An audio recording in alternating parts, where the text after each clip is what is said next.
I hated Jewish people, and I was taught to hate and demonize Israel. Israel was this thing that was like the epitome of all evil. For instance, Jewish people want to kill Palestinians and Muslims for the mere pleasure of killing them. The Israeli authorities are running the world and trying to destroy Islam. I started being taught that it is a duty upon every single Muslim to fight violent jihad. Britain is the enemy, that you are living in enemy territory. Do you think there's widespread support for Hamas among the Palestinian population? Absolutely. That's kind of like a given for me, even in the West Bank, unfortunately. Yeah. How could they ever have the confidence that this wouldn't be a state that would then declare war on Israel? Even if not by that particular leader, but by another one, because it's so pervasive in the culture. You can't. Hello everybody and welcome to a very special episode of JTV. Today we're joined by Sohail Ahmed, who is currently a student at Cambridge University for studying immunology.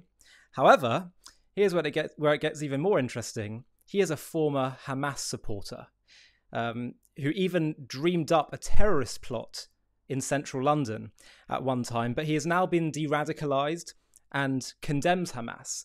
And I'm so pleased to say that he joins us here on JTV today. Sohail, thank you so much for making the time to be here with us today. We really appreciate it. Thank you for having me on. So why don't you start by just telling the viewers a bit about your background. How was it that you got sucked into being a Hamas supporter from, I believe, as early age as like 6 years old? So my radicalization story began at 6. So I was radicalized from that age by my parents, of all people. They themselves had become radicalized by a family who lived in the same tower block as us, and they essentially, and I'm going to use this term. It's like they converted to a different religion almost, because previously they were kind of your bog standard kind of Muslims, and then there was this radical kind of change.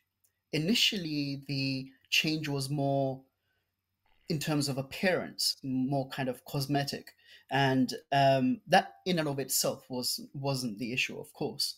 My mother started wearing the headscarf, then the hijab covering the whole body, then the niqab covering the face, and eventually even using gloves and socks to cover the hands and the feet. And my father started growing a progressively larger beard. In and of itself, completely innocuous. But that's when the more troubling things or the more concerning things began.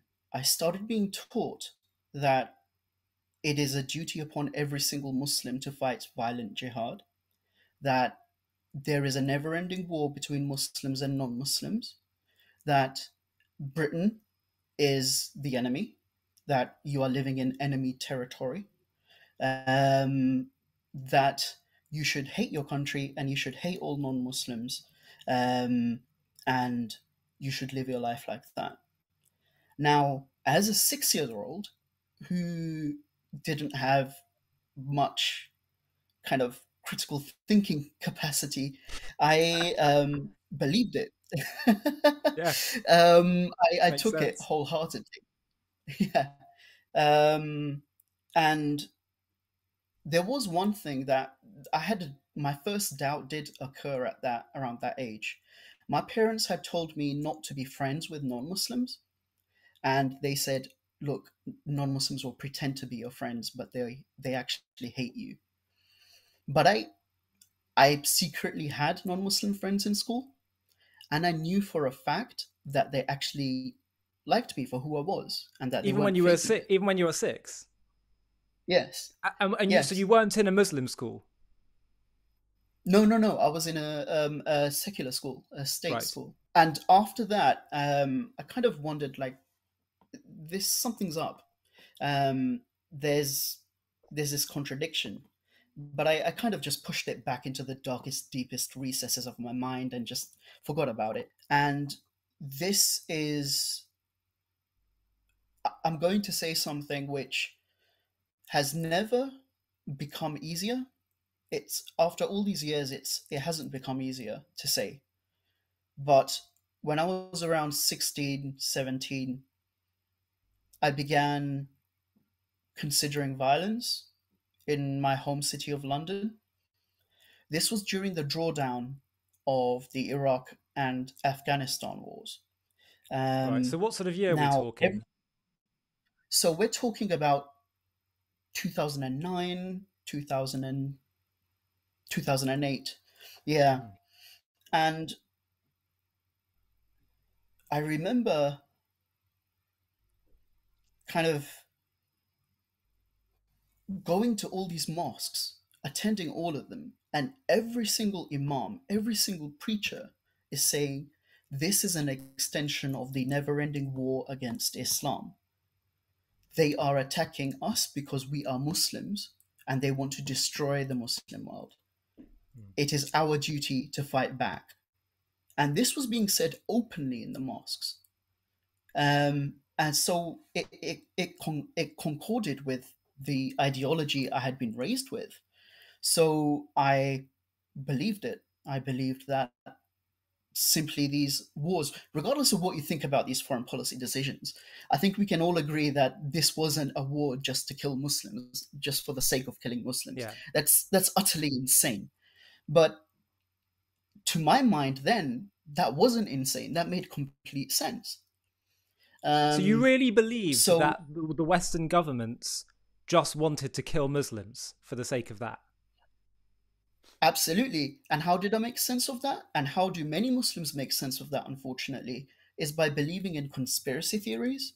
Because when your worldview is twisted, you have to twist reality to your own mind, Yeah. the way you Yeah. see it. And that's when all the conspiracy theories about the shadowy people, the shadowy elite at the top, the Jews run the world, that's a very popular one, unfortunately. Yeah, I've heard. Yeah, I am ashamed to say I believed in them. Um, and that is what led me down that path. Now, I never did anything illegal. And it's not the point of legality. That's not the point. The point is that I never harmed anyone. Had I actually harmed someone, I wouldn't be able to live with myself. I genuinely mean that. And I'm glad I didn't move forward with it. I didn't even kind of so much as to kind of put pen to paper or anything. I didn't kind of do any scouting. I didn't do anything like that. It was all kind of in my mind at that stage. Yeah. What stopped me, what pulled me back from the brink, was my inner moral compass. Right. Something was just telling me this is wrong. Despite being brainwashed since the age of 6, something within me just kind of said, stop, think about this. You're going to kill innocent people. Look at your non Muslim friends. Would you be okay with someone killing them? And of course I wouldn't. And I began considering it, and I then started looking for interpretations within Salafist Islam. So I was a Salafi Wahhabi, which is the form of Islam largely practiced in the area, the Saudi Arabia kind of area. And I started looking for interpretations within Salafist Islam that said terrorism is not permissible. Mm. Now, I found that interpretation, and that interpretation, bizarrely, and this is quite telling, didn't state that terrorism is bad because it's morally wrong, because you're killing innocent people. Rather, it said it was a very technical, legalistic argument. You, as a Muslim, have signed a covenant, an agreement with the British government by dint of having a British citizenship, that you will abide by the laws and will not attack Britain. Therefore, you cannot engage in a terror attack. The problem with that, whilst it did kind of stop me, And frankly, I think I would have stopped anyway, even if I hadn't come across that interpretation. The problem with that is that when you have something very technical in place that stops you from doing something so horrific, it's very easy to circumvent those technicalities. For Yeah. instance, the former Al Qaeda operative and scholar Anwar al Awlaki, who incidentally preached at the mosque I attended. Um, he visited from the US and was preaching in London. He became the first US citizen to be killed by American drone strike, which was controversial then. Um, and he stated that actually, because if you're born as a British citizen or an American citizen, you physically haven't signed anything. Therefore, that agreement doesn't apply to you. Therefore, you can engage in jihad against the kuffar, the infidels, the non-Muslims. That's that's problematic. Um, that's highly problematic. But anyway, kind of moving on from that, I started having doubts about the utter rank hypocrisy that I was seeing amongst my fellow Islamists. For instance, they'd say the most horrible things about Jews, Judaism, about Hindus, Hinduism, about Christians, Christianity, What and kind they'd of say things? horrible, horrible, horrible things. Yet, when anyone said the slightest word against Islam, even if that was a genuinely held criticism, we they would always cry Islamophobia, you're racist, and they would shut it down. Or even to you See, as a Muslim?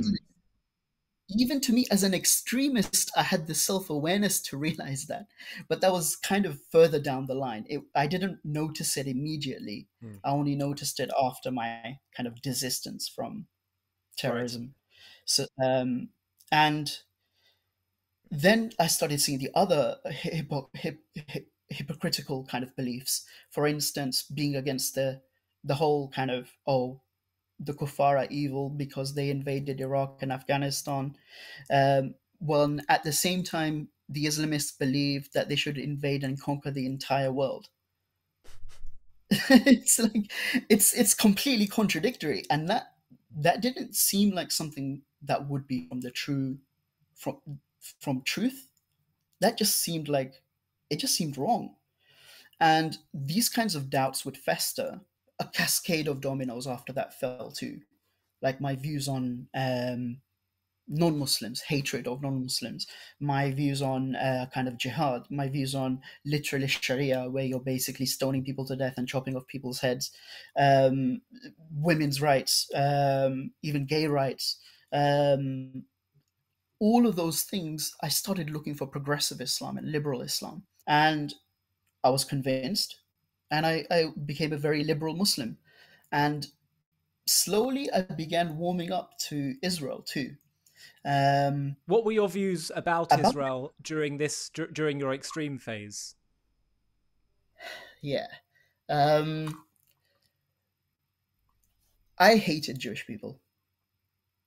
Unfortunately, it's that's not easy to say. I'm deeply ashamed of it.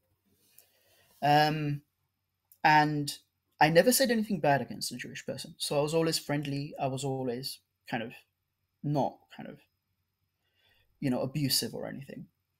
But I was taught to hate Jewish people, and I was taught to hate and demonize Israel. Israel was this thing that was like the epitome of all evil, and like everything bad just came from the land called Israel. Um, Like what? so, Like what? What kind of things did you associate with Jews in Israel? I mean, for instance, Jewish people want to kill Palestinians and Muslims for the mere pleasure of killing them. I mean, that the Israeli authorities are running the world and trying to destroy Islam. That Israeli intelligence is kind of almost like this godlike power in these conspiracy theories, where they kind of believe that. anything that goes wrong in the world is, and it kind of turns out to be harmful to the Islamic world or to the worldview of Muslims, that's always the fault of the Jews. Just somehow they'll kind of Did make you that believe the connection. Jews sort of had like a sort of quite a serious level of like power and influence and were like a very sort of sinister force, and in some ways you felt threatened perhaps by them? It sounds friggin' insane, but yes, I believe that. In retrospect, I'm looking It's at not that. I'm insane that thinking, we've been through this for 3,000 years. We know we're familiar with these conspiracies. I'm very sorry that you had to even experience that. It shouldn't be the case that anyone has to, or any demographic has to go through that. Um, and I'm deeply ashamed of the views that I held, and frankly, they seem ridiculous to me now. Um, there Yeah. was this one story that I should relate to you. Um, I was once my father and myself attended a Jewish household. We were selling them some items, so we were dropping them off. And myself, I have a memory since I was a child that whenever anyone would smile at me, I would always feel happy. So as a thing, I would always smile at children. So there was this little toddler, really kind of like 3, 4 years old, and I smiled at him. Immediately he came towards me, some seemingly became attached, and then was kind of giving me his toys, and his and the parent said he wants to play with you. And then I looked at them, and then they said, no, you can go ahead. And then I kind of sat down with him and started playing with his toys with him, and he was just kind of so happy and bubbly. And I remember the parents kind of looking on and me looking at them, and them feeling really proud and feeling happy, and me thinking, I hate them, but they don't hate me. They trusted me with their toddler. Hmm. I was a young teenager then, visibly Muslim. I had a beard and all, just like I do now. Well, smaller one. But that that even whilst I was an extremist, that really changed my views of Jewish people. So even before my de-radicalization, my views on Jewish people were actually softening. Um, and when I became de-radicalized, I think the kind of scene was set for me to kind of look at things with an open mind Wow. and And understand I, everything. and I want to talk about your de-radicalization process and what you've been doing since. But just before we do that, so what was your specific relationship with Hamas and being a Hamas supporter? Because obviously this interview is partly in light of October 7th and what's been happening since. Of course, of course. Thankfully, I was never a member of Hamas, but I was an ardent supporter. I remember once in university, it was the Islamic Society.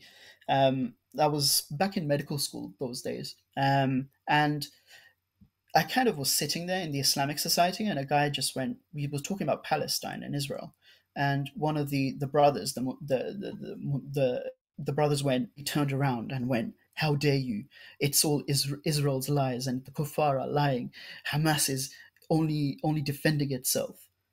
And he got really heated up too. And someone else kind of intervened and said, "Okay, we all have different opinions on this." And I remember kind of going to pro Palestine marches and kind of supporting Hamas. Not kind of supporting them, actually supporting them. And I really thought that actually all the stuff that was said about them was actually Israeli lies, Israeli propaganda, Western You mean stuff propaganda. like they use human shields and they're really freedom fighters, all that kind of stuff? Exactly, exactly. And when you kind of have a mindset where basically everything is automatically, anything against your worldview or your ideology is automatically lies, it's very easy to just kind of confirmation bias, stay in your own path, kind of just keep going down that Mm. route. That was my relationship with Hamas. And can you explain to us, for those who don't understand, what are the goals of Hamas? The goals of Hamas are within their constitution. It says we want to kill Jews. We want to wipe Israel off the map. They don't want to diplomatically negotiate with the Israelis in terms of a peace settlement. They want to kill as many Jews as they can and wipe Israel off the map. There is no working with them. When I was an extremist, I would read fatwas by the Salafi scholars. Many Hamas is formed of many Salafis, um, and they would say, someone would ask, the question would be, is it halal for us? Is it permissible for us to negotiate a peace agreement with Israel to establish a Palestinian state? And the scholars unanimously were agreeing, yes, it's permissible, but only if your end goal is to become strong enough economically, politically, then militarily, so that eventually you can then invade Israel and take it over. You have to Yeah. lie to the Israelis. You have to lie to the Jews. And this is what you were told by And your religious leaders. yes, and I was reading this online on the material I was reading from the Islamic scholars. So it wasn't like I was kind of going to the kind of like the literature myself. It was actual interpretation from scholars who were saying this very Yeah. clearly. That stuff's still Yeah. online. I can send you that stuff.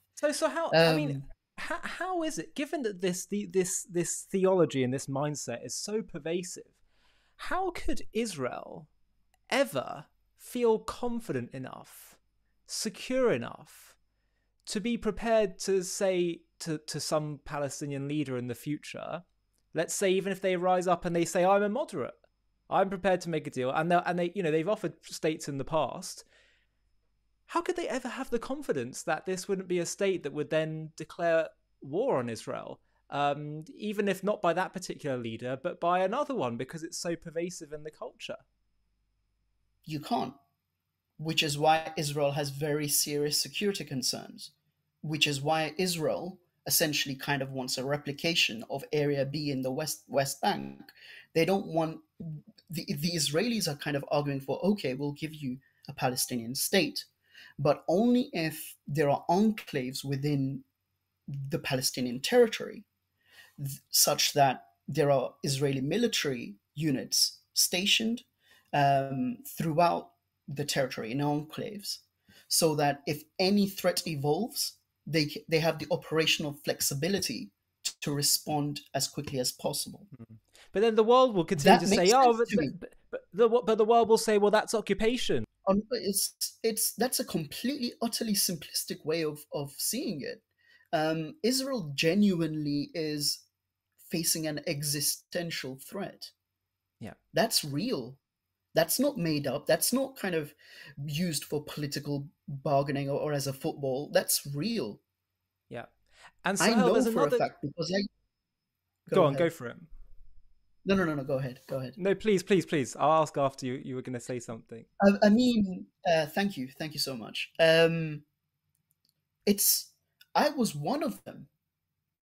I believed in this ideology, and so many of my fellow compatriots, my Muslim compatriots who thought like me, also agreed. And frankly, this was often a majoritarian view within certain sects like Salafism. Like that opinion was unanimous with in those fatwas that was saying, yeah, make peace, but only if the goal is to deceive them in order to actually invade them later on. And Wow. that's when I became de-radicalized. I realized two things. I realized firstly that the threat of Islamism is actually far more pervasive and far more serious and far more prevalent than anyone cares to admit. Secondly, to everyone going, oh, the why doesn't Israel give the Palestinians a state? They don't at all understand the ideology, the religious ideology, the theocratic ideology, the kind of violent ideology behind kind of a lot of the thinking that goes into it. Well, it's not just that, but also the question is how many Palestinians actually support it. So, for example, do you think there's widespread support for Hamas among the Palestinian population? Absolutely. That's kind of like a given for me. I mean, they were voted in, and from all reports that I'm seeing, um, they hold Hamas has popular kind of support. And what about the Even though West there are Bank and Judea? some, Yeah, even in the West Bank, unfortunately. yeah, even in the West Bank. And Fatah, the more moderates, who really aren't in really moderates, because they celebrate terror attacks and name streets after people who have killed Jewish And pay people, families of Israeli terrorists, people. yeah. Yeah. But let's go with it. Let's call them moderates. um, Slightly less even extreme. even with them, the many of the Palestinians living in the West Bank see them as an extension of the Israeli, as they see it, the occupation. They see them as agents of the occupiers. So even for them, Fatah isn't even serious enough, extreme enough for them. And I'm not trying to tar everyone with a broad brush, because there are some individuals who are very more progressive, both religious and secular, within the Palestinian territories. But unfortunately, they're the minority. Hmm. So, before we talk about the future, I guess, and what a viable path forward, um, again, just because it's important our audience hear this and people that perhaps are undecided, just to be clear, do Hamas need to be eliminated? They do. I mean, if as long as Hamas is in power, there will be no peace. Even if you look at say the political situation inside Israel, this current government is the most right wing that Israel's had, but there's a reason for that. It's as a result because Hamas continuously keeps bombarding Israel with rockets. Now imagine you're constantly under attack. Of course you're going to kind of vote for people who are kind of promising more security, being harsher against the enemy, and kind of offering protection. Yeah, Like I will, like, I'm not defending like the Israeli authorities. I will criticize them, but at the same time, I'm not going to demonize Israel and basically say, oh yeah, this all happened in a vacuum and they're just bad people. That's how people in the West think. These things arose for a reason. Israel originally was very open to offering a Palestinian state. Israel has only arrived where it is now as a consequence of the Palestinians and the Arabs and their refusal to negotiate. there was a former That is Israeli key. diplomat called Abba Eban who said the Palestinians never miss an opportunity to miss an opportunity. Yeah, So, what do you? unfortunately true. Yeah, what do you say to those that are calling for a ceasefire right now? It's absurd, but what do you say to them? I If people ask for temporary ceasefires so as to allow humanitarian aid for civilians in a way in which you can in if you can like kind of minimize the kind of support going to the wrong place, i.e. to Hamas, you want to like stop that from happening. If that can be stopped and you can provide humanitarian aid, and I believe Israel has agreed to this already, um, then temporary ceasefires, I support in certain locations, not across the entire Gaza Strip. So it has to be the temporary ceasefires have to be location specific. But those Secondly, those calling for a full ceasefire. that's where yeah, exactly, those calling for a full ceasefire, that that's the worst thing that could happen. Now, don't get me wrong. I have questions about for the Israeli authorities too about the tactics they're using.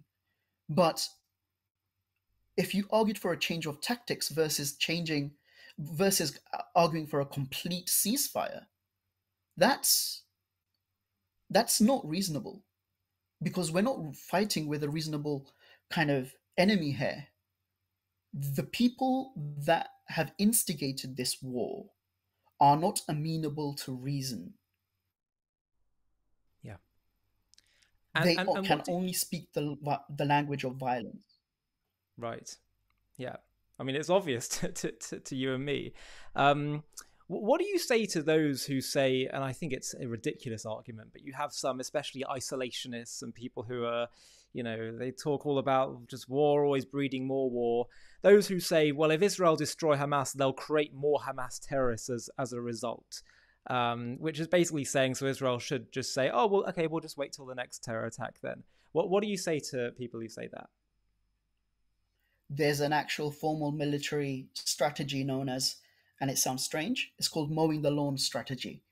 It's basically where you have periodic kind of airstrikes to degrade the enemy, not to entirely eliminate them, possibly because it's not possible to entirely eliminate them, but to degrade them enough so that they can't operate.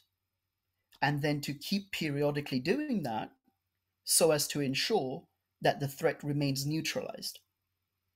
That's what Israel does. Israel isn't bombing the Palestinians because they somehow they just like bombing people. We hate It's it. utterly it's ridiculous to assert that.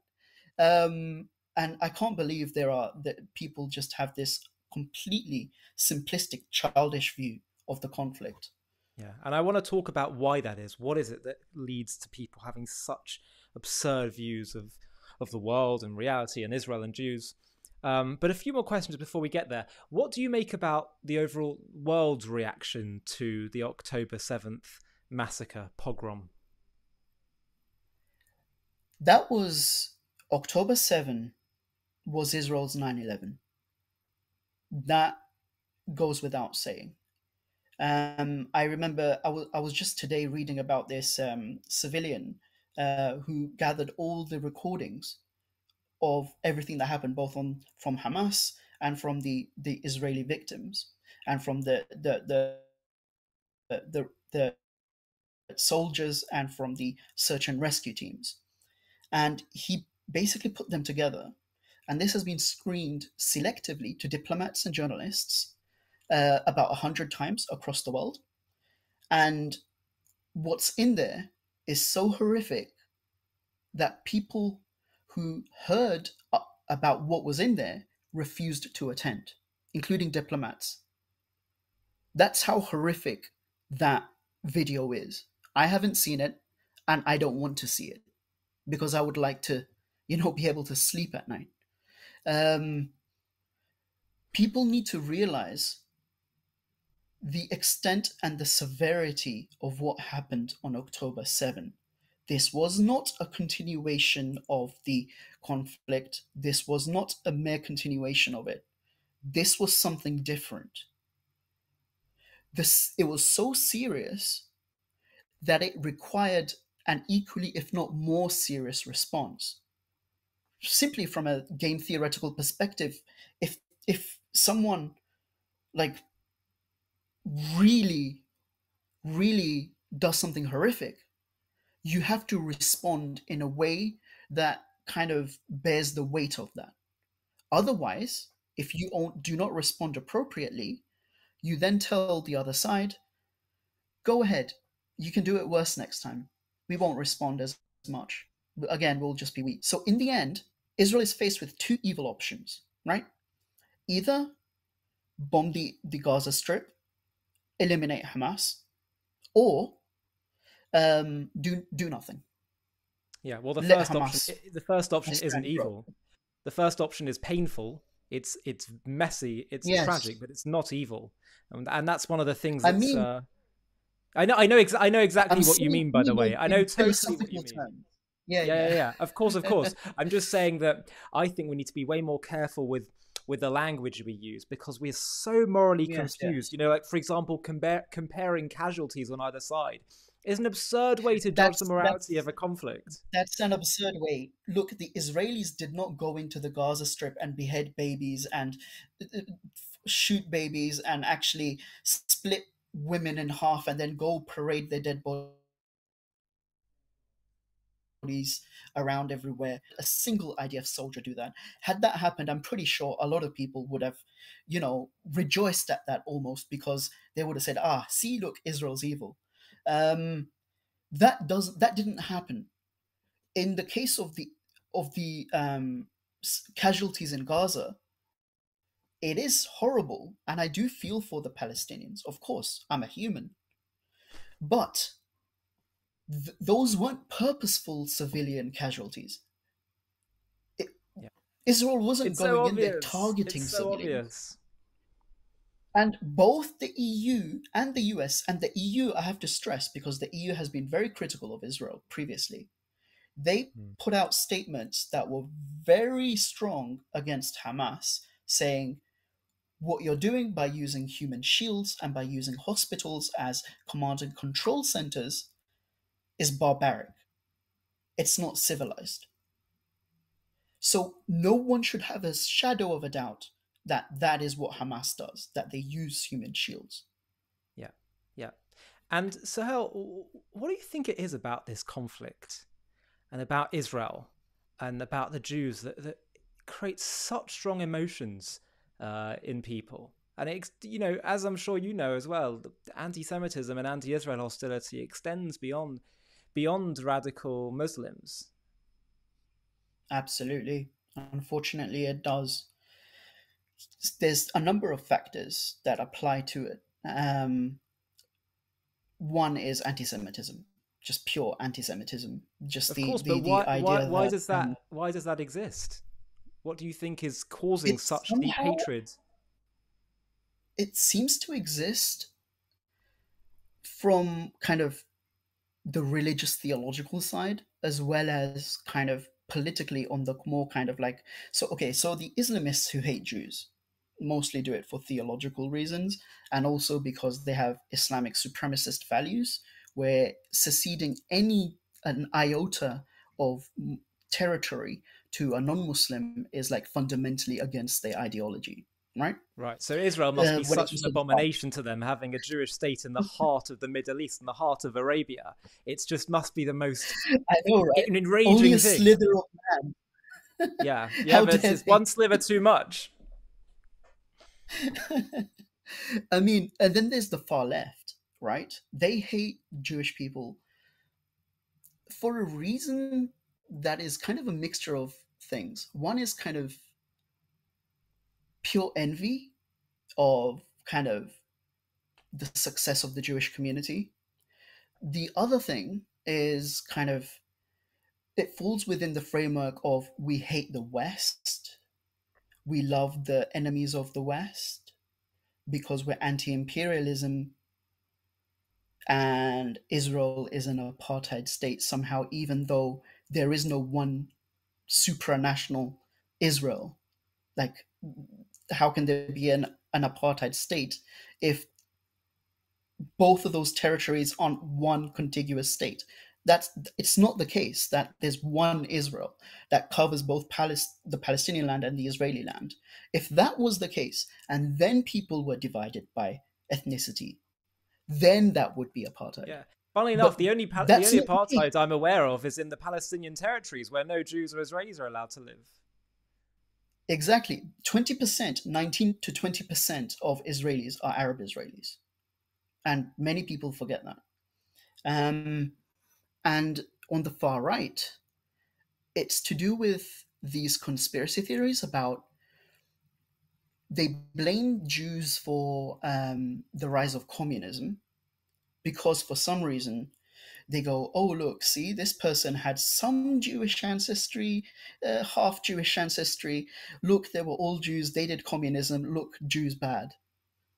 That's Yeah. just child play. But what What I'm are you interested in, doing? Sahel, is you've got the far right who think Jews are communists, the far left who think Jews are capitalists and Westerners, and then the radical Yes, Islamists who have to. But so my question is though, is there something that unites all of them? Is there something deep within each of their psyches where they're directing their rage at Jews? Do you think there's a common underlying theme?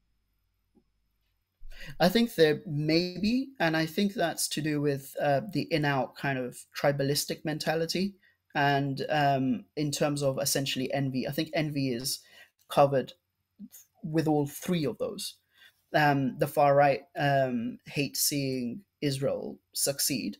The far left hate seeing Israel succeed, and the Islamists, kind of the existence of Israel is kind of like a slap in their face because literally Israel is the most advanced country in the Middle East. That Yeah. basically shows that look, the Jews have outdone you, Right. and that is kind of what's at the heart of it, I believe. There may be something else as well, but I'm not entirely sure. So I'm kind Sahel, of you're considering some of these ideas. yeah, yeah. No, I think you might be. I think you're onto something with that. I think that's right. Exactly what you said. Um, so hell, you're clearly you're a moral hero. You're someone that's listened to your inner moral conscience, the voice of morality. I would consider it the voice of God, really. And the, you heard that voice and you listened to it. I think about also Mossab Youssef, the son of Hamas. Uh, Mm, who lives in America, the son of the Hamas leader, who I think he's in America, who rejected Hamas, and mm. even though he grew up in the heart of it, and he shows, and you show that you give hope to people, you give hope to the world because you show that just because you're so deeply entrenched in a certain ideology, you are able to move past it, to get out of this the hateful spiral. But the question is, and I think you're really a real authority on this, is what do we need to do? How can we turn this envy into tolerance, perhaps even love, acceptance, pride in one another? How can we deal with these deeply entrenched views? How can we help people to see the light and get out of you know, their hateful prism and ideology? Do you have any sort of? I know you're doing a lot of work to speak to people. What are some of your practical views? Honestly, it's you did ask for practical views, but I do think actually at the crux of it, it's more philosophical in terms of the culture, the global culture we have, and the culture we have in the West and in the East, where basically there's kind of this moral decay of kind of almost like if it's like kind of if you're religious, then you believe in morals, and if you're non-religious, you're kind of almost like a nihilist, almost where you just say, "Oh yeah, morals don't exist, and we can do whatever we want." I think that's dangerous. Thinking that way, I think morals do exist, and I say that as someone who is secular, um, and morals exist. That community matters, that it's not about just ourselves and the individual, that not everyone should just jump to conclusions on everything because it's trending or because somehow they think that they're so important that they understand a very complex and um, uh, like a very complicated scenario. Um, I think people need to learn humility in the sense that they need to realize that there are many things that they don't know, and they should go out and try to seek to address that. So I think in terms of culture, because culture is so powerful that it can literally reverse your own biological programming. For instance, just to give kind of an example, if we look at monks or if we look at priests, celibate, right? That goes against kind of the biological programming of reproducing. But that's a cultural thing that has literally overridden our genes. If culture is that powerful, I believe cultural change, very targeted cultural change, engineered very carefully, um, can effect very good results in the world. Um, and I think we should kind of see it in that way rather than kind of just kind of aimlessly kind of bumbling about. And this is where kind of I identify as a cultural Muslim, and I very much look up to religious belief systems, because I see that they actually do have a structure, that they actually have kind of a purpose, that they provide goals to achieve. And that's something that, when it comes to secular individuals and kind of atheists and agnostics such as myself, that we lack. And I think that, especially in the Western world, we kind of need to look back at religion and kind of go, okay, what can we learn? Yes, yes, Rather than arrogantly saying, yeah, let's just dismiss everything because it's all silly and, oh, yeah, whatever, you believe in fairies or whatever they say. Personally, I think belief in God is reasonable. Um, I'm more of an agnostic deist. yeah. Um, And and Sohail, yeah, it's interesting because in many ways this is part of the purpose of JTV, because we can't we the answer, especially with radical Muslims, to them cannot be your desire for religion and higher purpose. Oh, just stop it and become a secular Westerner. mm, No, they're yearning for meaning, for something, a life that transcends just their own needs, is absolutely legitimate. And as a Jew and a practicing Jew, it's something that is not just legitimate, but it's they're hearing also a deep voice within them that believes there is a sense. It's really a compliment to the human being that we crave to lead a life that's more than just ourselves. So the problem is not the yearning. The problem is what kind of religion we have, what kind of God we believe in. Do we believe in a God of hate, or exactly, do we believe in a God of exactly. love and of tolerance and all that? And so it's not that we need to do away with religion. It's just that we need to re-understand the creator and re-understand God and all that. And that's what JTV's really been about, because I've recognized that in the Western world, secularism, I mean, look, you think secularism is the answer? Look at all these universities who are celebrating what Hamas did. There's a serious lack of wisdom and tolerance for barbarism in the secular Western world as well. So this really gets to the core of what JTV has always been about, which is about, as you said, there's very much strong reason and good reason for connection with God and purpose. It is essential to the human psyche, and it's just about doing it the way the creator wants, not a perverted way of it. See, the thing is, everyone has this yearning to be subsumed by something greater than themselves. They want to identify with something, they want to be given a purpose in that identity. And for instance, we had religion pretty much before the Enlightenment in the West. And actually, many of the Enlightenment philosophers, the famous quote, God is dead, by Nietzsche, that actually isn't, because people interpret that as him saying, God is dead, yay. No, that wasn't actually his point. The full quote is, God is dead, and we have killed him. We have blood on our hands. He was lamenting the destruction of religion, because the Enlightenment philosophers were kind of going, okay, what's going to replace this? Right? So, see, I'm not a believer, but I see the utility in religion. It's existed for a reason. It came to be for a reason in multiple cultures, in pretty much every single culture. I think in every single culture, actually. There's a Mm. reason for it.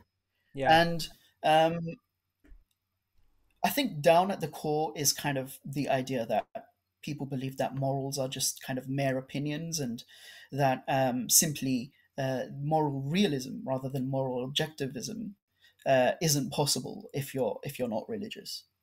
And I completely disagree with that view. Yeah, interesting, really interesting. I definitely think that the fact that we all do have this yearning for meaning and purpose, it points to the fact that there is one. That's my personal view.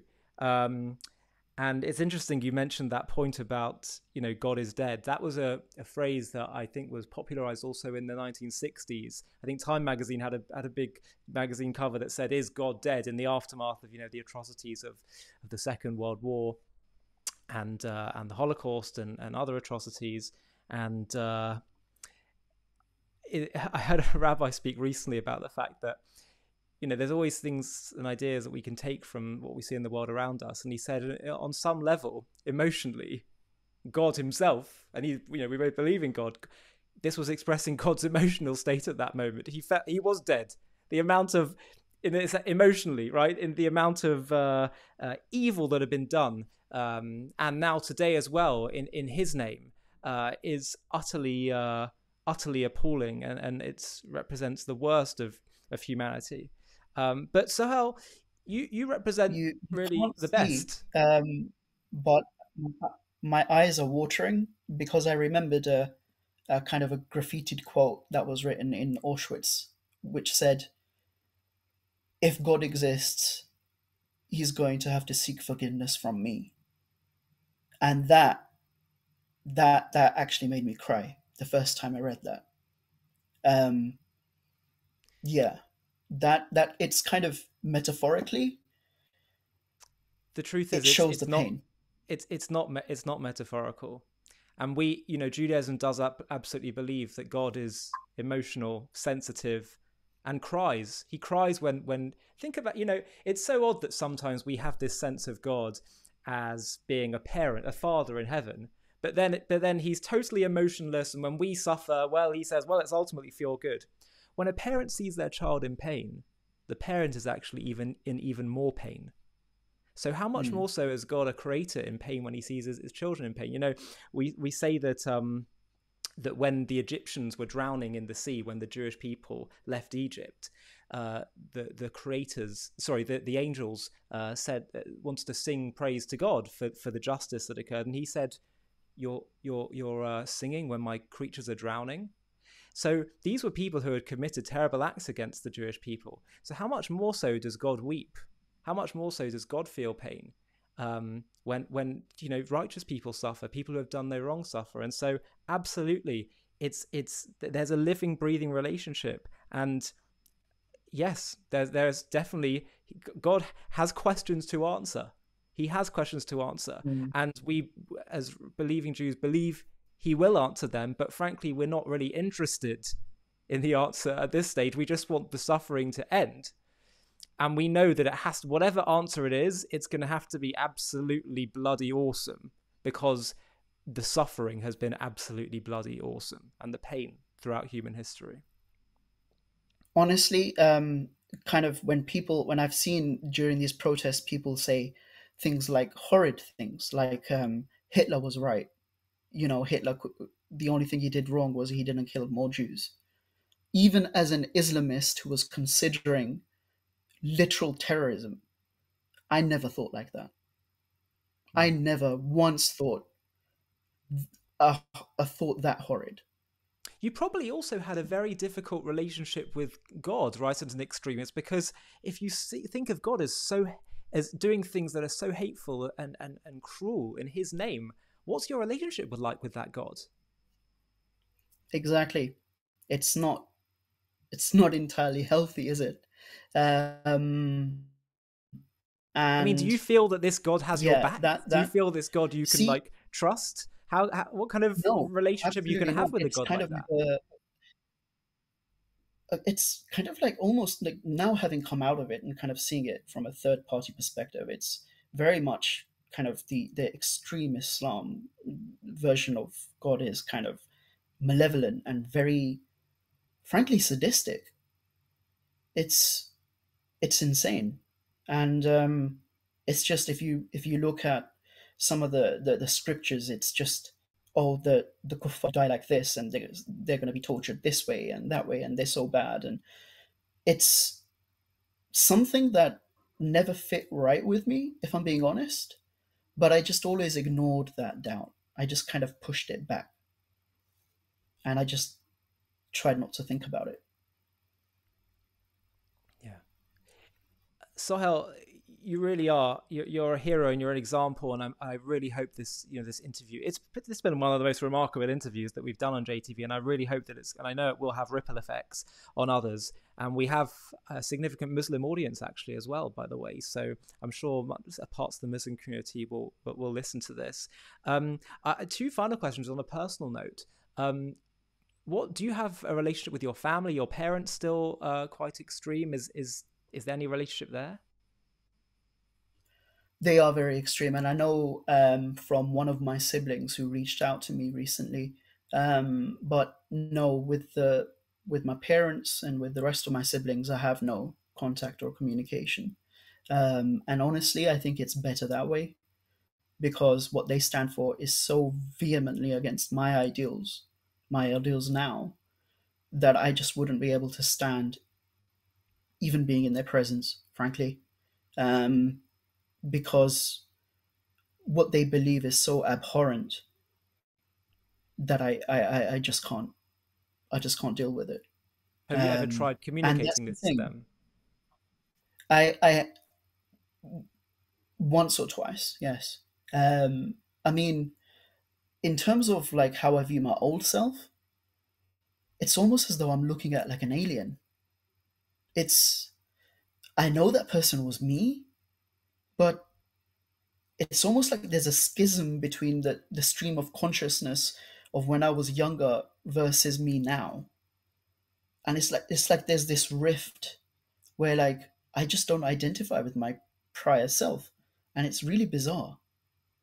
Um, yeah, and I think on Islam generally, I do want to point out that actually for a year or two, I was a very progressive Muslim, and that's the reason why I still consider myself to be a cultural Muslim, because I saw firsthand that Islam can be a beautiful religion that's open, that's that can coexist.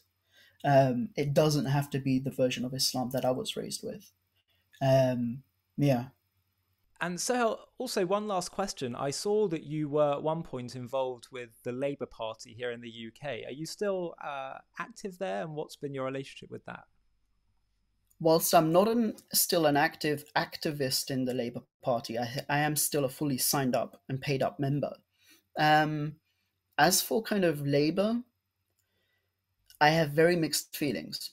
I am pretty much kind of, minus a few kind of policy decisions.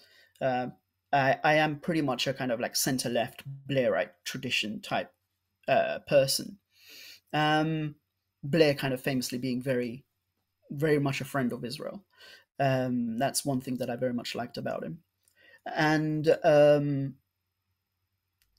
it's just momentum and the anti Semitism and this whole toxic far, and I'll refer to them as far left because that's what they are. This far left idea that somehow we should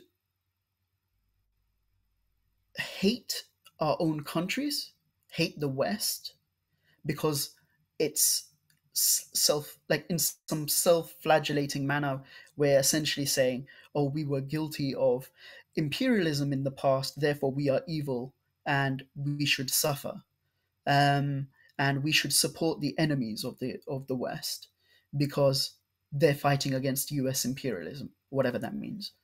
um, that's just highly toxic, highly toxic and incredibly dangerous. And I'm Yeah. seeing that across universities, especially in the young population. There's an issue.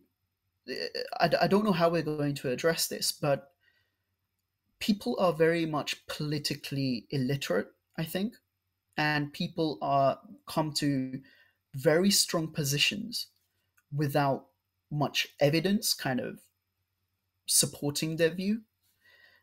And yeah, I think that we essentially kind of need a philosophical revival in the West, where basically we need to rethink some of our political philosophies, even the way we conceive of liberalism, because currently we have a loophole, which is that we should be so tolerant and open so as to allow for ideologies that are hostile to ours to fester, grow, and eventually replace liberalism.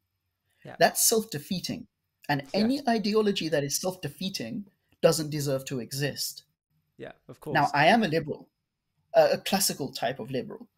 Um, I just believe in a very different type of liberalism. And Yeah. that's why I believe that our kind of Muscular philosophical liberalism. thinking from, yeah, exactly. It's kind of outdated. We kind of had this utopian view of the world, and we planned for that, and we thought, oh, with multiculturalism, integration will be fine. They will see the superiority of our ways, and they will integrate and assimilate. um, it's not come to pass the way we thought it would, and I think our philosophical thinking and our political thinking needs to be updated.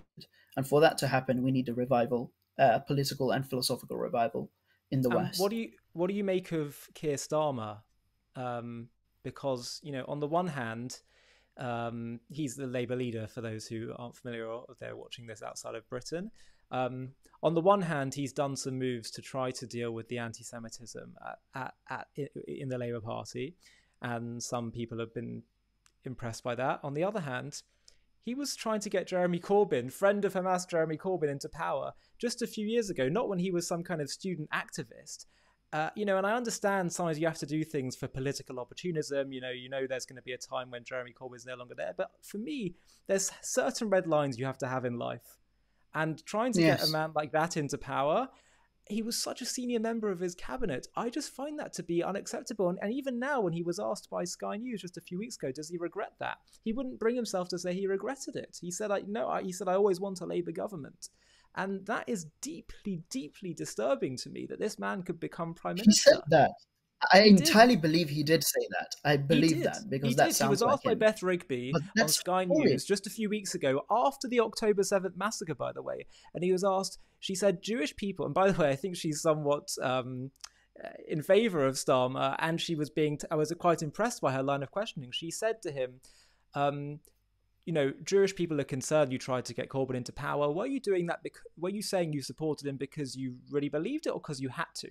And he said, well, I always want a Labour government, but we lost our way. She said, that wasn't my question. Do you regret it? And he said the same answer. I always want a Labour government, but we lost our way. I don't know why he can't just say I regret it. And I'm forced to conclude it's because he doesn't think it was that terrible.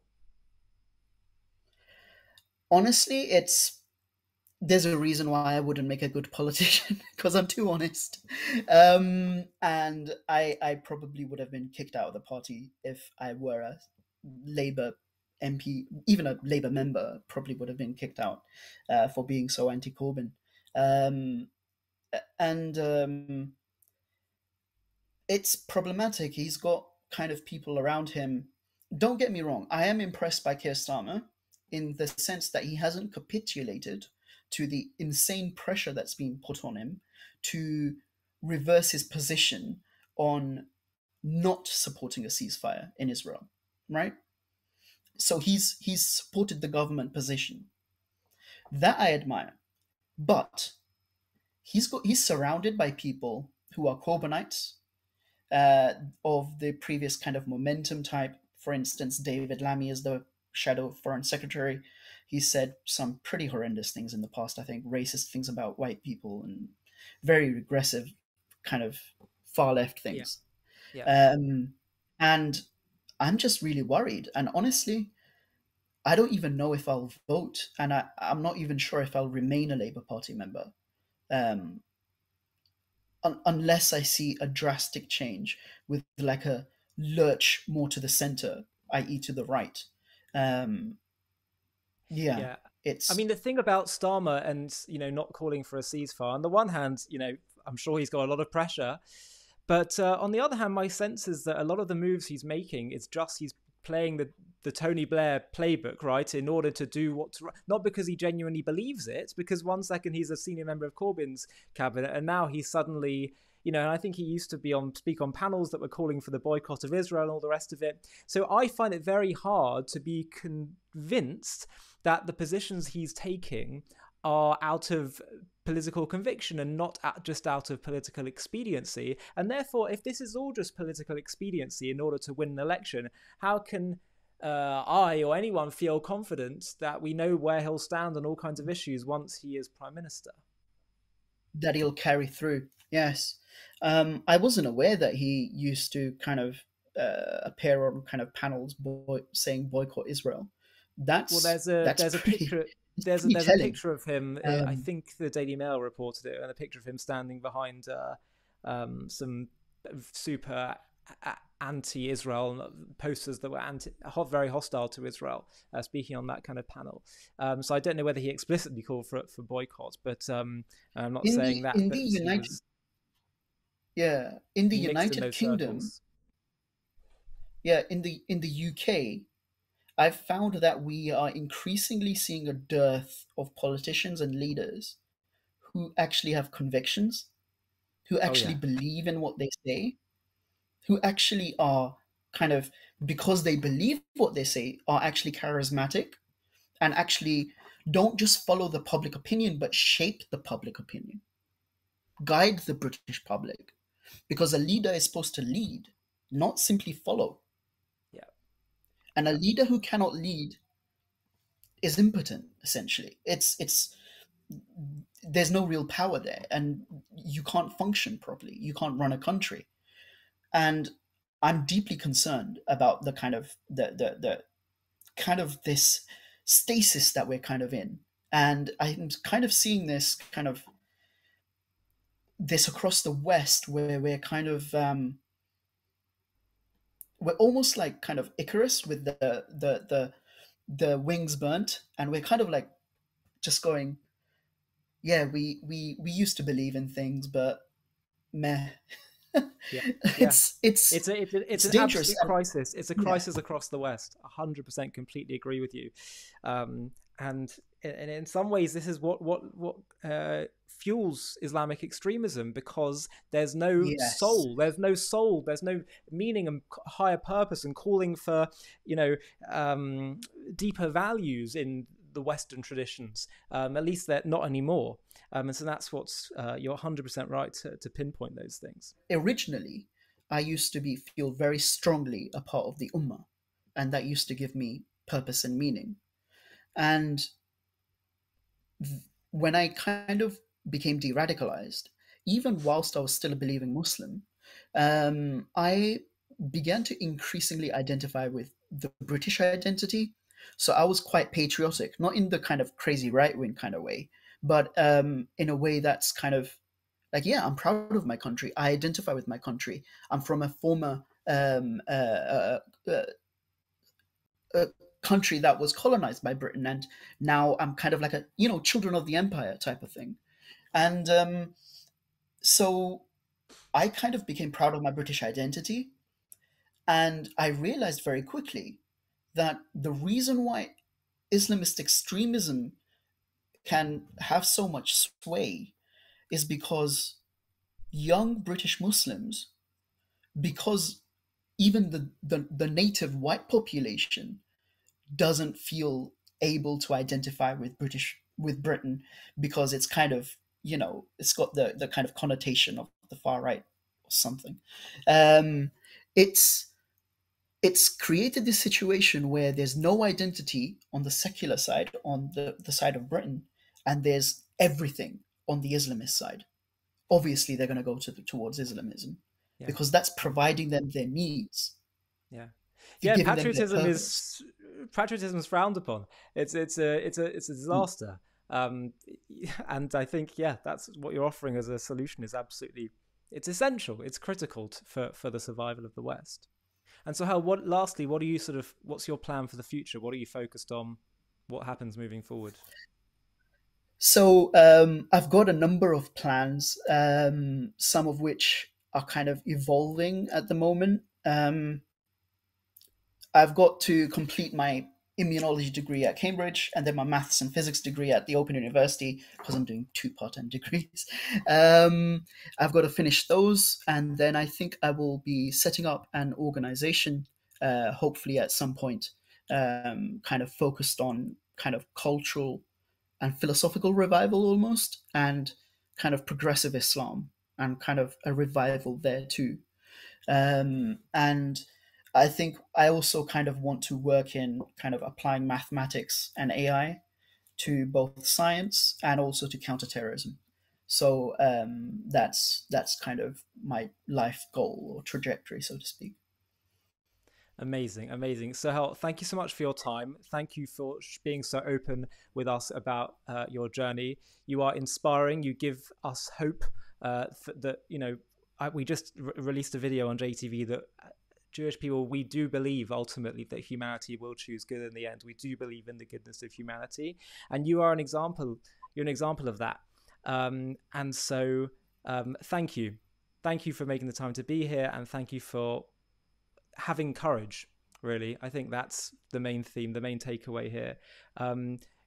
Good luck with the next steps, and there may be future times where we might want to speak with you again. If you'd be open to that, that would be wonderful.